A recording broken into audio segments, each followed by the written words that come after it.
Hey, this is my Cypher guide on Pearl. We're going to start off on defense. I'm going to talk about the macro first. So for Cypher, the macro is generally you want to stay away from B-Link because B-Link is somewhere you can't place a trip. And so therefore your effectiveness has gone down basically because you can't use one of the most integral parts of your kit. So when you do play over towards B, you will have some light util on B-Link, but for the most part, you're going to be playing towards B quite heavily. And leaving B-Link maybe open a tiny bit for your teammates to use. Maybe you'll have like 1 or 2 bits of util there at a stretch. But for the most part, your teammates should be playing towards B-Link.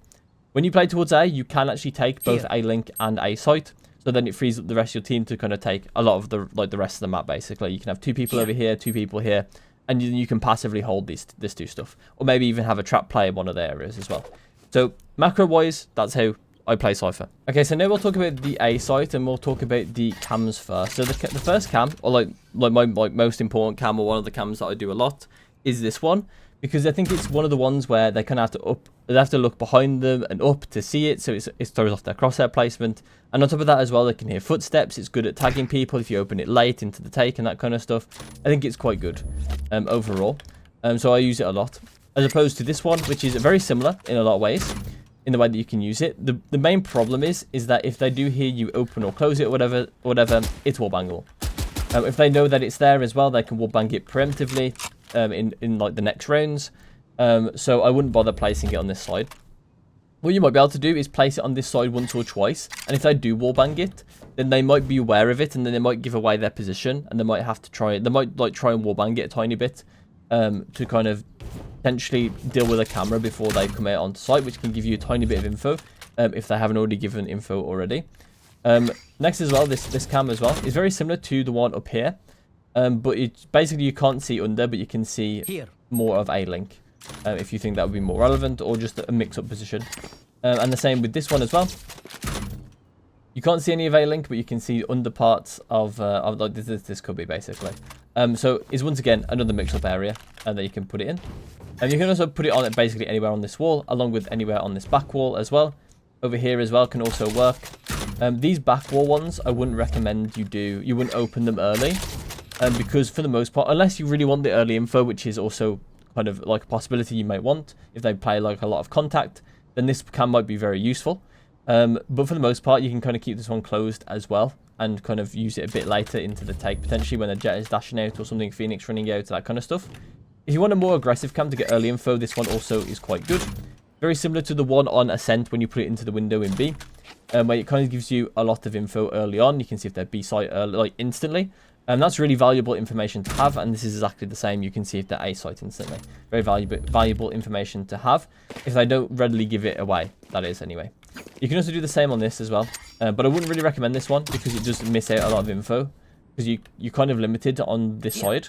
So you can't really see if someone's against the barrier on that side. So I wouldn't really recommend this one. It also gets shot instantly, and sometimes you might not even get to see anything because they might shoot it instantly, like before you can even open it. So be careful of that, especially if you've done it multiple times. And those are kind of all the cams. I think there's one here as well, but I use it very infrequently. You can see people's heads when they run past here. Oh, I've just messed up my cam. So what I was saying with that cam is that you can see their heads basically through the window, and you can see them when they come out. I won't place the cam again just in case. But you can see them when they come out basically. It's pretty good cam potentially, but I don't really use it too often because I think that the other cams are simply better. Yeah, so I'll go over the cages next, and the cages are pretty simple. I think I already went over these ones, but essentially what they're allowed to do is go in and out of sight fairly freely, as well as getting sprays through them. So yeah, that's the reason why you would want to use these cages. There's also one over here as well that you can do when you go into this corner. You just aim in the middle of the window like this, and there you go. It's a one-way for people that walk out this way. It's not very good. I barely use it. If I do use it, then it's because someone has constantly come out this side. Usually Phoenixes like to do this. And if I am against a Phoenix, sometimes I'll place this and I'll one-way him off and get a free kill potentially on this angle. That's basically it for that cage. And honestly, the cages on A side that aren't like, you can obviously do different ones to that, especially on like retakes and things. But yeah, for the most part, those are the ones that you want to do. Maybe not this one very often. Next is the trips, and the trips, I think the most standard of trips are going to be either this one that people do, along with the A-Link one. The A-Link one is pretty standard, so a lot of people do this one. But you can get away with not using it sometimes. It really depends on the rounds. But for the most part, yeah, you want to have this like additional security here from your A-Link. And if someone likes to play here, then you can just leave him. You can just place both on a site, English. But yeah, if you want to have like a lot of passive info on this side and free up teammates to play 2-2, then you can put a trip here, and it's really, really useful. Especially for the rest of your team, to kind of play off each other and trade and that kind of stuff. You don't leave anyone by themselves very often. Other trips you can do, there's this trip as well, which you can accompany with this one as well, to kind of make it so that anyone trying to lurk through a main, like a main, can't get through. Basically, they can't get through here without getting tripped. So if you do have a lot of times they are going B, and then there's like long flanks, this can stop that. It's very unlikely, very, very situational, but there you go. And there's also ones like this as well you can do for people running onto the site to plant.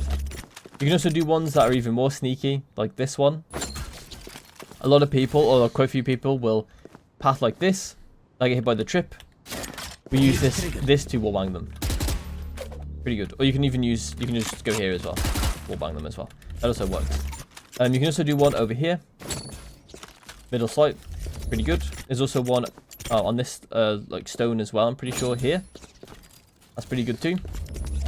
There's also one, I'm pretty sure, on the leaves, but this one is a bit finicky to get right, because oh, there we go. I think I had it then. Yeah, there we go. Just because those leaves are a bit weird. It's maybe not even worth the hassle of this one, but yeah, there you go. But that one also works.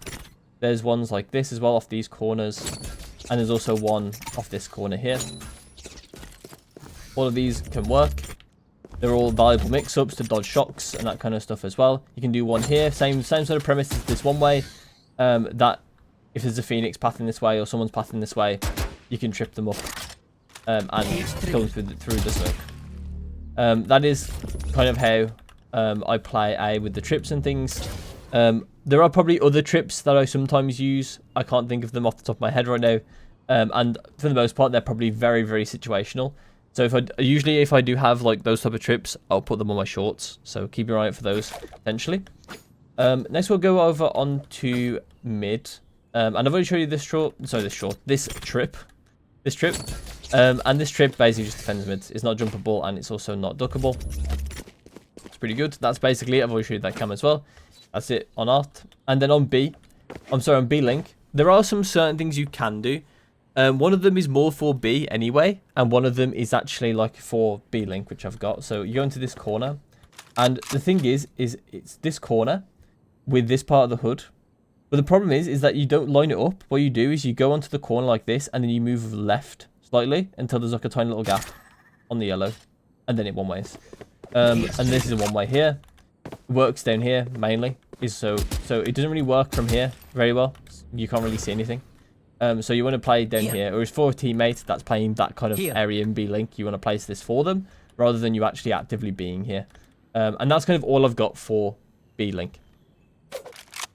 Next is B itself, and I do have a one way for B. We'll talk about the cage first, and I'm pretty sure it's just go up to this column or this pillar, and then you aim at this corner, and then you go a bit to the right. There you go, on top of there, and this is a one way for this.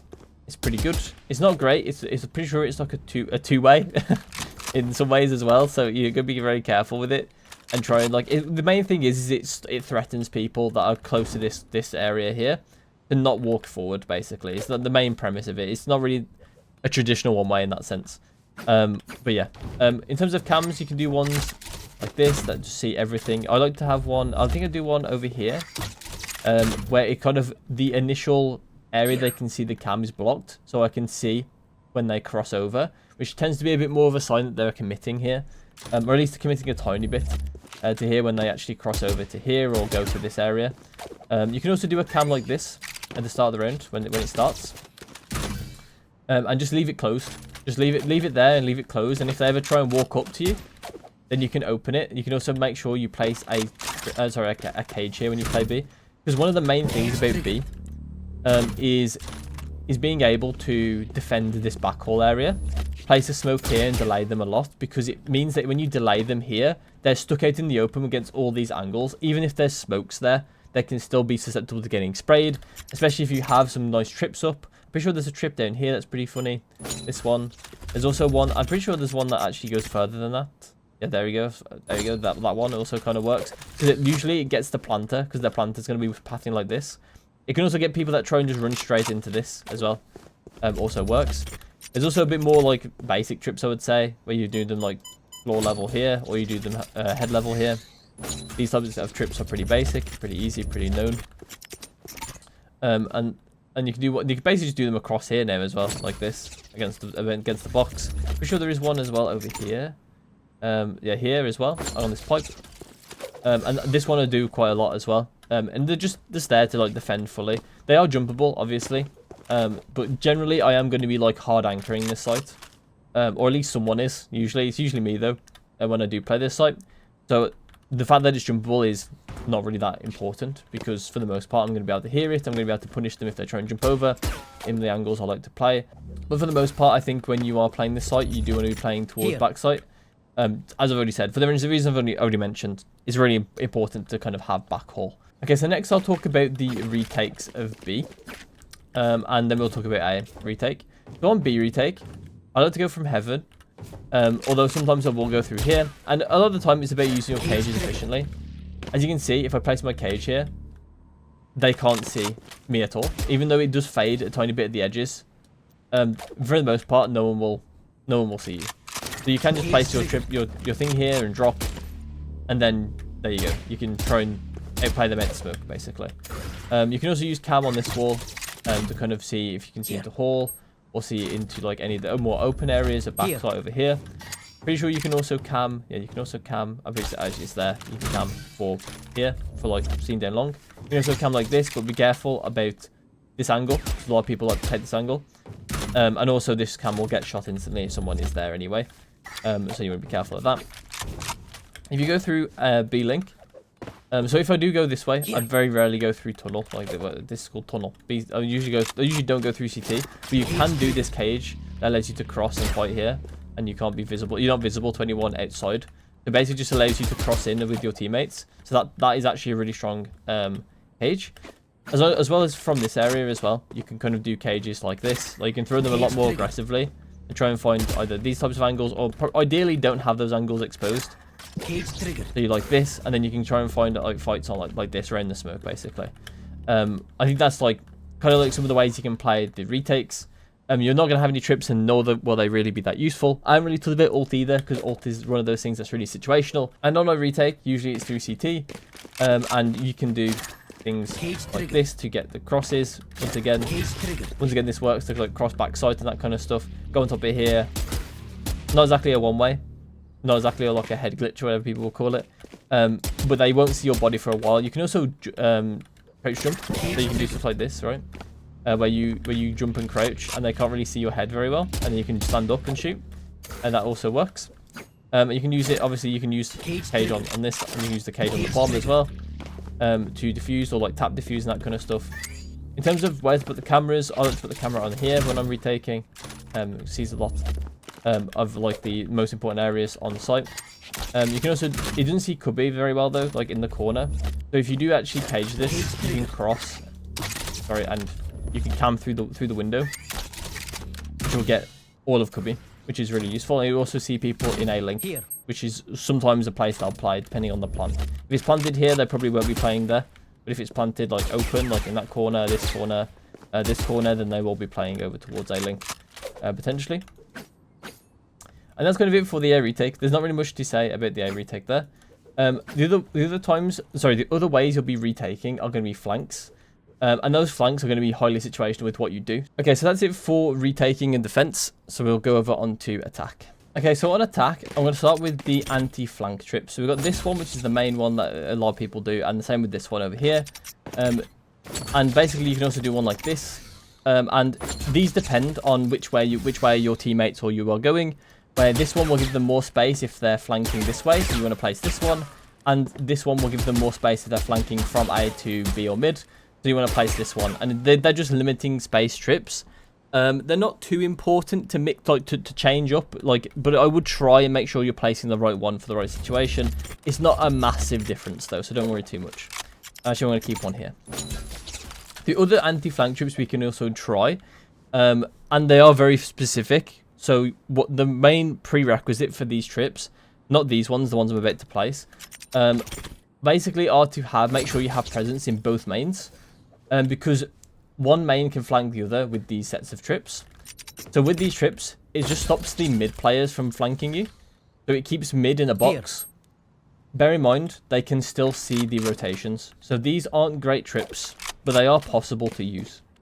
The main thing with these trips is that, yeah, you can't get flanked from mid.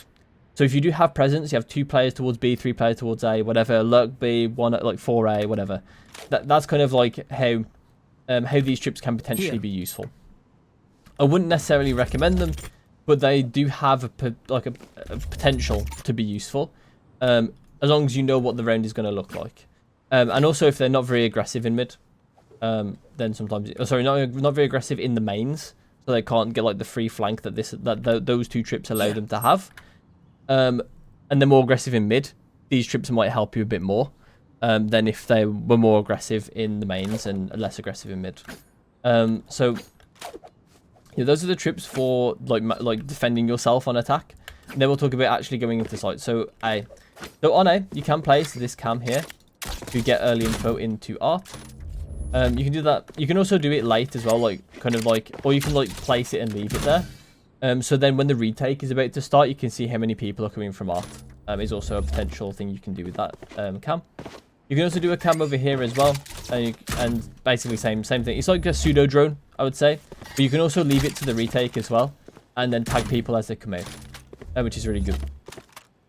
I'm going to assume you've got no trips left because you placed them on the flanks, and I wouldn't keep trips for sites. You should basically always use them for map control, and place them in the buy phase a lot of the time, more or less 90%, 99% of the time. For cages, you can do the best cage probably is this one for defending yourself on the post plant. So then you can like spray through it, you can control it, or you can like push through it, whatever. You can basically just use it yourself rather than giving it to the enemy. It also defends you because of the sound it makes when an enemy runs through it. So you can use it as like a way to know that they're pushing you. So this type of cage is really useful when you're on attack on defending the post plant. You can also do ones like this that cut the site. Maybe not quite like that, like this. Just bear in mind that there's a reason why these trips are also useful on defense. You don't want to give them needlessly good trips for them to like get out of sight. Basically, you might give them a free passage away from your aggression, from your teammates' aggression, and allow someone to live for the post plan that shouldn't really be alive. You can also this trip as well also allows people, when a reveal comes through, like an enemy Sova reveals their team, your team, then you might give them a way to spray them through a smoke. So you want to be careful of placing your smokes. You also want to be careful of doing smokes like this, because it might isolate you from your teammates, or vice versa. You might isolate yourself from your teammates when they're going aggressive, or when you go aggressive, and it will basically stop them from being able to trade you, or vice versa, you can't trade them. So you want to be careful of like adding additional smokes onto the site when you don't need to. And also want to be careful of the timing of it as well. You don't want to give someone a free passage out of post plant, so then they can set up properly for post plant, especially when they've got ults for the post plant, that kind of stuff. So be careful when you're placing your cages. Trying to think about the right time to use them. And if that all fails, then you have this one, basically. Okay, so on mid, there is actually a cage we can do for B. You just want to aim at this like purple bit here, and just throw. And it should basically make like a little like pressuring cage. There is a gap here, so we'll be careful of that. Like potentially this could be an angle we die from, but it should allow you to kind of get into mid connector or just pressure someone. If I throw it again, or you should allow you to like pressure someone on B link, right, on this area. Like maybe you can walk up to the cage, fight someone here, potentially isolate the fight, or you can like swing this person. It's all about isolating fights, creating pressure here. Really useful to do as a lurk as well, to like make yourself look bigger than you are, so then the enemy team are fooled by how much pressure you're giving off, so then they rotate more people towards you. Alleviates your team basically if they're playing more contact or whatever, or more slow. On this side I don't really have too much. You can throw a cage from A site, from A main, sorry. If you aim basically in the middle of like this window pane, on the balcony like this, if that makes sense. Or I think it's not really a balcony, is it? But yeah, you know what I mean. And it lands here like this, and you can just keep it there. You can just leave it there. Obviously, they can't destroy it when it's on the ground. Enemy team can't destroy your Cypher cages, your cages. So you can just leave it there, and then you can walk mid, and then you can activate it when it's relevant for taking art. Okay, so next we'll go over onto B, and on B, you can do a cage like this to cross. So in case so what you can do is you can do this even when your team is here. So then there's going to be times where you can do this and you're lurking. And you can basically set up the enemy team to think that the whole team is here because this cage is here. Or you can also do the opposite and do this when you're lurking. And then you can tell your teammates what you've been doing on the lurk. And it's kind of set up for a play where they think you're lurking here, but instead your whole team is here. So this can actually be really, really strong to do. So you can kind of set up plays like that with that cage. You can obviously just use the cam as well to check for operators and that kind of stuff as well. On top of here usually is quite a popular place, so I like to put my cam here. They also like to play this sort of angle here as well, so you kind of get both of them with this type of cam. And making sure it's like this deep towards like the leaves.